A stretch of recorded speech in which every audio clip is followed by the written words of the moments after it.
오늘의 큐티 말씀은 열왕기하 20장 1절부터 11절입니다. 제목 히스기야의 절박한 기도. 먼저 앞뒤 문맥을 살펴보겠습니다.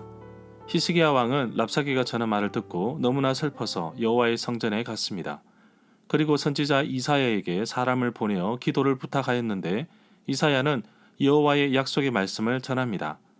아수르가 당장 돌아갈 것 같이 말하지만 아수르 왕 사네립은 랍사게를 또다시 히스기야에게로 보냅니다. 랍사게는 이사야의 예언을 비웃으며 하나님의 말씀을 믿지 말라고 합니다. 이런 모욕적인 편지를 받은 히스기야는 여호와의 성전에 들어가서 편지를 펴놓고 하나님께 간절히 기도합니다. 기도를 들으시는 하나님, 여호와의 열심히 이 일을 이루십니다. 약속의 말씀과 더불어 여호와의 사자가 하룻밤 사이에 18만 5천 명이라는 아람의 군대를 쳐 죽이자 아수르 왕은 자기 나라로 돌아가고 자기 나라에서 자기 아들에 의해 암살당하게 됩니다. 그런데 그 무렵에 히스기야가 심한 병에 걸려 거의 죽게 되었습니다. 하나님은 히스기야의 죽음을 예비하셨지만 히스기야는 하나님의 뜻을 돌이켜 달라고 간절히 기도합니다. 문단을 나눠보겠습니다. 1절부터 4절은 죽음을 앞둔 히스기야, 5절부터 11절은 히스기야를 살려주신 하나님. 1절에 보면 그 무렵에 히스기야가 심한 병에 걸려 거의 죽게 되었는데 아모스의 아들 이사야가 히스기야에게 와서 여호와께서 너는 이제 죽을 것이다. 그러니 내 집안의 모든 일을 정리하여라. 너는 회복되지 못할 것이다. 라고 말하고 있습니다. 열왕기하 20장 1절부터 11절의 내용은 이사야 38장 1절부터 22절에도 나옵니다. 역대하 32장 24절에서도 히스기야가 병들어 죽게 되었다고 말씀하고 있습니다. 2절에 보면 이사야 선지자로부터 여호와의 말씀을 들은 히스기야가 벽 쪽을 바라보며 여호와께 기도를 드렸습니다. 3절에 보면 히스기야의 기도의 내용을 보면 히스기야는 언제나 마음을 다하여 여호와께 순종하고 여호와 보시기에 선한 일을 한 것을 기억해 달라고 말하고 있습니다. 그렇게 기도하고 나서 히스기야는 슬프게 울었습니다. 열왕기하 18장 3절에서 히스기야는 그의 조상 다윗의 모든 행위와 같이 여호와께서 보시기에 정직하게 행하였습니다. 5절에 보면 이사야가 안뜰을 지날 때에 여호와께서 이사야에게 말씀하셨는데 여호와께서 히스기야의 기도하는 소리를 들었고 히스기야가 흘리는 눈물을 보았다고 말씀하셨습니다. 그러므로 여호와께서 히스기야를 고쳐 주겠다고 말씀하십니다. 여호와께서 히스기야의 기도를 들으셨는데 자신이 죽을 병에서 살려달라는 기도였습니다. 하나님께서는 히스기야의 기도를 들으십니다. 열왕기하 19장 20절에서도 아수르 왕 사네립 때문에 기도한 것을 들으셨다고 말씀하고 있습니다. 6절에 보면 여호와께서 히스기야의 목숨을 15년 더 연장시키시고 히스기야와 이 도성을 아수르 왕의 손에서 구해 주시겠다고 약속하십니다. 여호와께서 다윗을 위하여 이 성을 보호하겠다고 말씀하십니다. 이미 여호와께서 다윗을 위하여 이 성을 보호하여 구원하시겠다고 말씀하고 있습니다. 그리고 그날 밤에 여호와의 사자가 아수르 군인 18만 5천 명을 죽였습니다. 7절에 보면 이사야가 왕의 신하들에게 무화과로 만든 반죽, 연고를 가져오라고 하였습니다.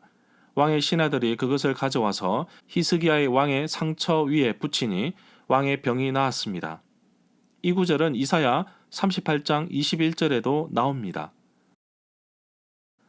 8절부터 9절에 보면 히스기야가 이사야에게 여호와께서 자신을 고쳐주시고 3일 만에 여호와의 성전에 올라가게 될 것이라고 하였는데 그 표적, 증거가 무엇인지 묻자 이사야가 여호와께서 약속하신 것을 그대로 이루신다는 표적이 임할 것인데 해 그림자를 10도 앞으로 나가게 할지 10도 뒤로 나가게 할지 어떻게 하는 것이 좋을지 말씀해 달라고 합니다.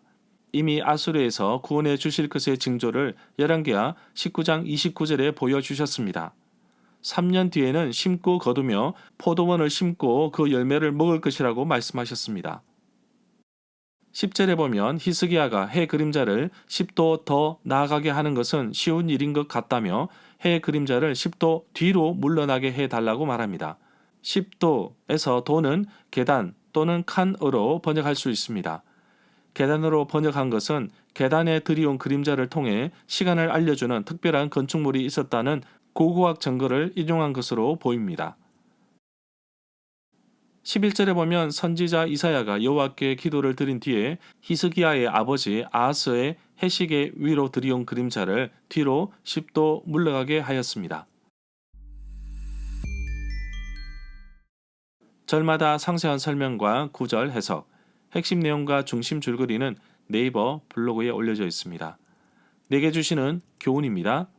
이미 여호수아가 가나안 땅을 정복할 당시 해가 하루 종일 하늘에 머물러 있었던 사건이 있었습니다.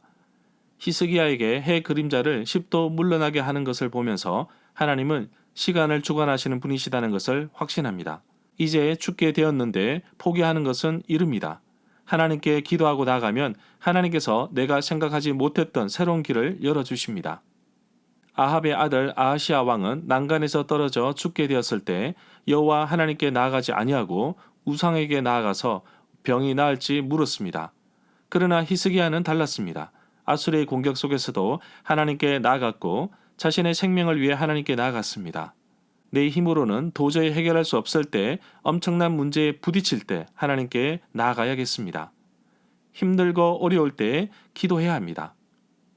나를 살려주실 하나님께 기도하며 나아가야 할 것입니다.